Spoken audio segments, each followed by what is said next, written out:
कहा था उन्होंने कि ये मोदी को तो हम यही जमीने में गाड़ देंगे, समझ रहे ना। पहले ना मुजफ्फरपुर बालिका गृह कांड की भी जांच बाकी है, उसकी भी करा ले ये, है ना।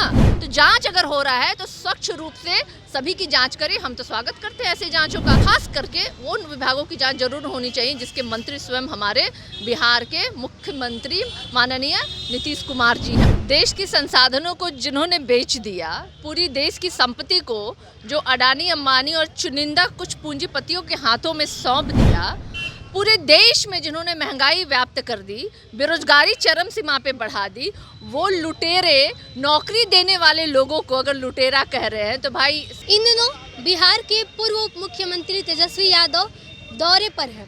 राहुल गांधी के साथ वो भारत जोड़ो यात्रा में भी शामिल हुए थे और उस दौरान सम्राट चौधरी कहते हैं कि दो लुटेरे घूम रहे हैं, एक ने देश को लूटा है तो दूसरे ने प्रदेश को लूटा है। और ये साफ तौर पर तेजस्वी यादव और राहुल गांधी के लिए था। हमारे साथ इसी मुद्दे पर बातचीत करने के लिए आरजेडी की नेत्री हैं सारिका पासवान जी।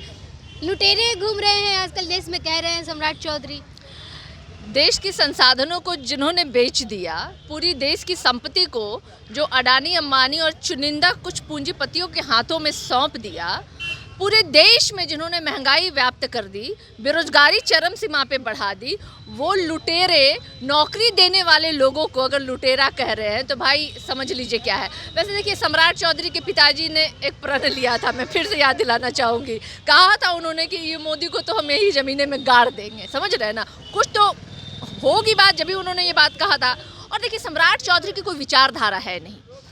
आज वो मंदिर का मुद्दा समाप्त हो गया, आज वो धर्म की राजनीति समाप्त हो गई, क्योंकि बिहार ने वो एजेंडा दिया है पूरे देश को। जो हमारे तेजस्वी यादव जी ने 17 महीने में 5 लाख नौकरियां बांटी, वो पूरे देश में एक मुद्दा बना है। और मुझे लगता है आज बिहार जो है ना, पूरे देश को नज़ीर पेश कर रही है। और ये निरंकुश और जो ये भारतीय जनता पार्टी जिन्होंने झूठे वादे करके देश की सत्ता पे बैठी है, वो डर गई है। और डरती है तो जाहिर सी बात है अनाप शनाप बकेगी। अब हम लोग सम्राट चौधरी को सीरियसली ले भी नहीं करते हैं।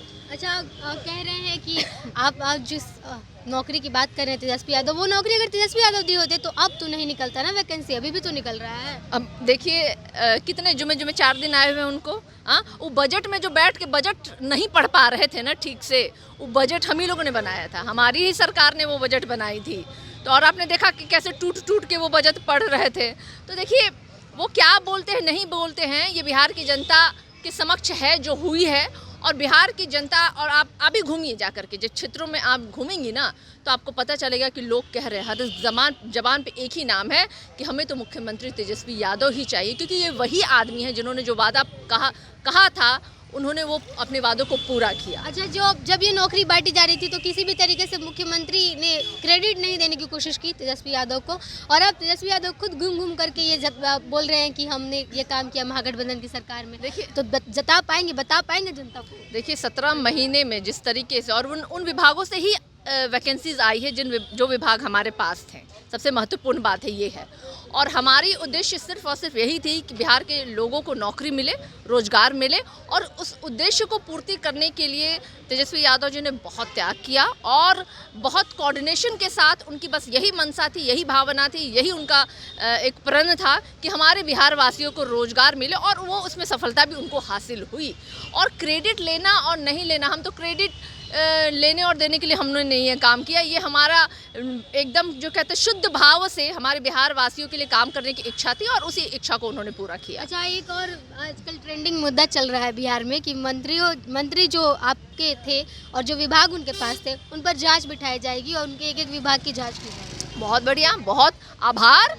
और मैं तो कहूँगी कि बिहार के जितने भी मंत्रिमंडल के जो ठेकेदार अभी बैठे पड़े हुए हैं, जो भारतीय जनता पार्टी और जेडीयू कहती है, उन विभागों की भी जांच करा ले। और वैसे मैं आपको याद दिलाना चाहूँगी, इससे पहले ना मुजफ्फरपुर बालिका गृह कांड की भी जांच बाकी है, उसकी भी करा ले ये, है ना। तो जांच अगर हो रहा है तो स्वच्छ रूप से सभी की जांच करें। हम तो स्वागत करते हैं ऐसे जांचों का, बिहार वासियों के संदर्भ में। और बिहार के अगर संदर्भ में है तो, और ख़ास करके उन विभागों की जांच जरूर होनी चाहिए जिसके मंत्री स्वयं हमारे बिहार के मुख्यमंत्री माननीय नीतीश कुमार जी हैं, उन विभागों की भी जांच हो। और इसके पूर्व में भी जो विभाग है, यानी 17 महीने से पहले भी जो विभाग भारतीय जनता पार्टी के पास या जेडीयू के पास है, उन विभागों की भी जाँच हो। और एक बार मुजफ्फरपुर बालिका गृह कांड की भी जाँच हो। चलिए, तो ये तमाम मुद्दों के साथ हमने बातचीत की सारिका पासवान के साथ। क्या कुछ कहना रहा उनका आपने सुना, आपकी क्या प्रतिक्रिया है कमेंट बॉक्स में लिख के बताइएगा। तमाम अपडेट्स के लिए बने रहिए फर्स्ट बिहार झारखंड के साथ। बहुत बहुत धन्यवाद। पैनोरमा ग्रुप, जो सोचता है वो करता है। ये लो मुंह मीठा करो, आज मैंने अपना जॉब छोड़ दिया, अब हम पूर्णिया वापस जाएंगे। जॉब छोड़ दिया है? मतलब ये घर कैसे चलेगा, हम करेंगे क्या और माँ बाबूजी क्या बोलेंगे?